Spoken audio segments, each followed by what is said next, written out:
সময় চেষ্টা করব সবাইকে সচেতন করার জন্য। যখন আমরা সবার মধ্যে সচেতনতা আনতে পারবো, তখন এটা আমরা নিশ্চিত করতে পারবো সেফগার্ডিংটা। কিন্তু যদি সচেতনতা আনতে না পারি, তাহলে কিন্তু আমরা ব্যর্থ হব।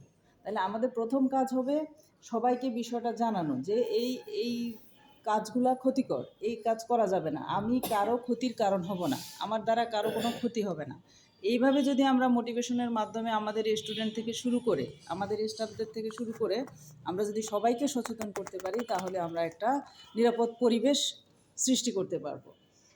আর একটা বিষয় হলো, আমাদের যেই শিশুরা থাকে এখানে, আমাদের যারা আছে তারা হয়তো অ্যাডাল্ট স্টুডেন্ট, বাট আমাদের স্কুলগুলোতে থাকে শিশুরা। সেখানেও আমরা শিশুরা বেশিরভাগ ক্ষতিগ্রস্ত হয় তাদের ফ্যামিলিতে যে তারা এই সেফগার্ডিংয়ের মানে শিকার হচ্ছে, কিন্তু তারা সেটা বুঝতে পারে না। তো ওই বিষয়ে তাদের প্যারেন্টসকে আমাদেরকে সচেতন করতে হবে।